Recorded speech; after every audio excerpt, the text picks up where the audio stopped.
Trust me, it's paradise. This is where the hungry come to feed. For mine, it's a generation that circles the globe and searches for something that we haven't tried before. So never refuse an invitation, never resist the unfamiliar, never fail to be polite, and never outstay the welcome. Just keep your mind open and suck in the experience. And if it hurts, you know what? It's probably worth it. You're watching Wanderlusting Laura, and in today's episode you get to see how I got to spend 4 fantastic months stranded on a desert island. On the 1st of July 2021, I left the UK and went to Bangkok. Now when I got to Bangkok, I was forced to do an ASQ quarantine because the world was in a coronavirus pandemic. So I was locked in a room for 15 days and 15 nights. You can watch my other video if you want to see how crazy I actually went.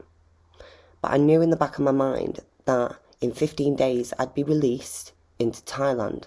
And I knew in the back of my mind that the pandemic had changed travel and tourism for the rest of our lives.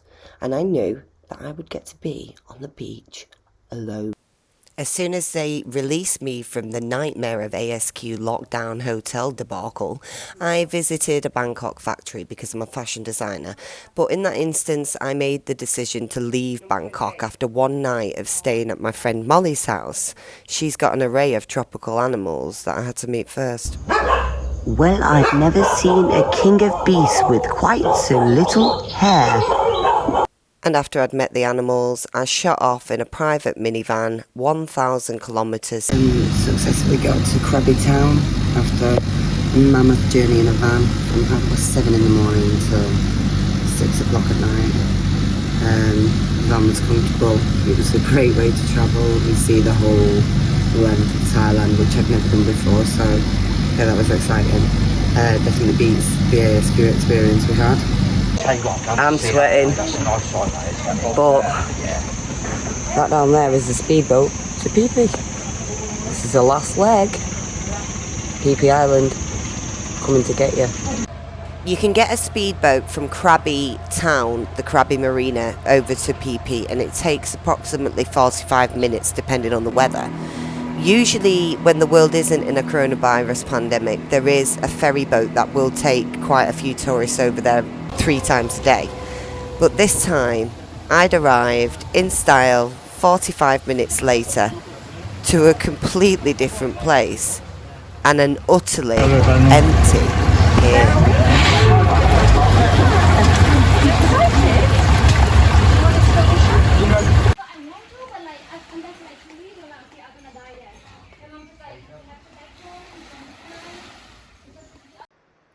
And on the 17th of July, I had arrived in Phi Phi Island, on Phi Phi Island. It was a very different place to that I'd visited in 2019.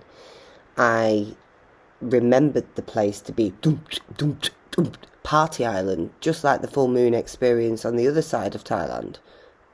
But this was very different. There were no tourists. I was the only tourist. And it was alien. Phi Phi Island had become deserted and had become natural and beautiful again.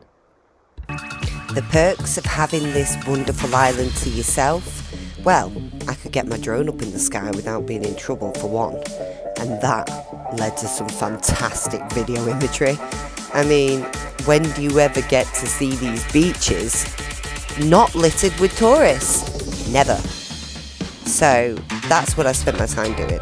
I photographed Phi Phi Island from the sky with a drone, and I enjoyed every minute of it. It was literally being isolated in paradise. The other thing that led me to an attraction with this island was the ocean. The ocean is incredible. This is where I learned how to scuba dive. I came and got my licenses in 2019, and ever since then I've had an obsession with it. You can really see every form of life down here. In fact, we got really heavily involved with some of the projects of rebuilding the coral that has been damaged. And every now and again, we'd go down and we'd clean these new coral fragments with giant toothbrushes.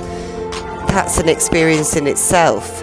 and it was quite nice to know that we were doing something to help the conservation of the ocean, especially with the amount of bleaching that's going on with the coral and the state that we've made it in, you know, by dragging the speedboats and the tourist boats up to these beautiful places.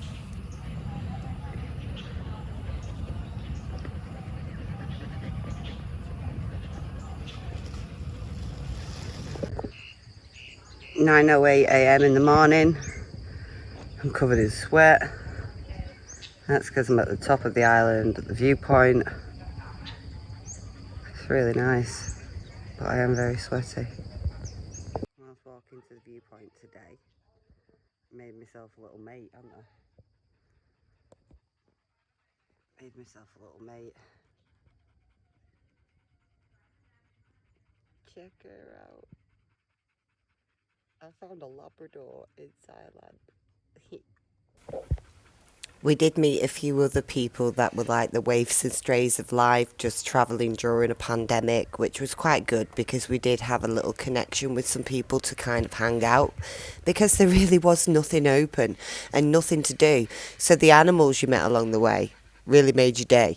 And I basically spent a lot of time trying to find something to do, at which point we ended up with a little job, organising and renovating a dive studio shop which had been abandoned for 18 months, so that kind of gave us something to do. But the majority of it was spent lapping up the beautiful experiences that we could have with the ocean and the surroundings around us, because honestly, that's what Phi Phi Island is all about. It's the big blue. It's surrounded by fluorescent blue ocean.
And that's when coronavirus came to Phi Phi Island. It was all a bit bizarre. We got confined to our apartments, hotels, rooms, whilst what I can only describe as Ghostbusters came round and sprayed the buildings. This was the start of a 2-week lockdown where we were told we weren't allowed to leave our rooms. The market is completely empty. With every shop and every market stall now shut, there was nowhere to buy food.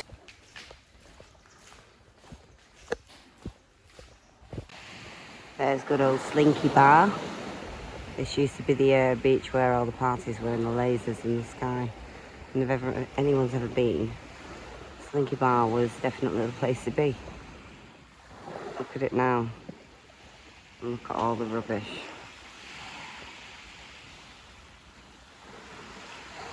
Goes on forever and ever. With everything shut, we headed out on a boat secretly to go fishing because we were starving, and that isn't a joke. Two. Two. Oh, nice. Nah, he's just taking a piss. Three. Oh, wow! Hey, baby. Every time I pick you up, it's.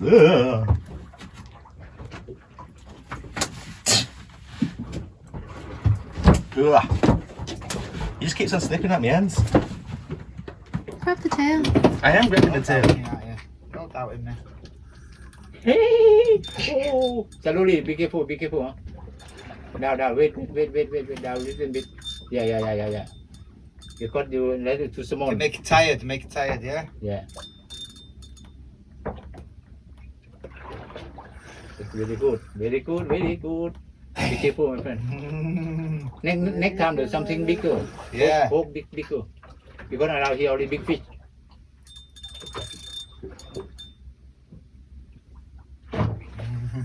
Tuna. I think so, Tuna. It feels boom, boom, boom, boom. Yeah. Slow. The mother of tunas. Be careful. And my friend, the man, Yeah. And see it. you help him for this. Him. Oh, okay. When the kid come. Maybe not as big as we're all thinking, like. But Maybe you cannot come to the boat and then like that. I don't think it's that big. I think the rod's making it look bigger than it is. Oh, bro. Just so you guys know.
Happy birthday.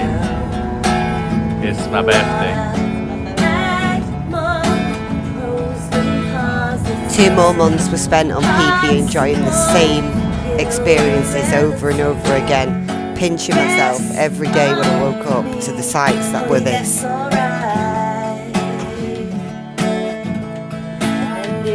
With the freedom to explore an island without the general tourists getting in the way, with every picture as an Instagram opportunity. We took advantage of this and it really was paradise.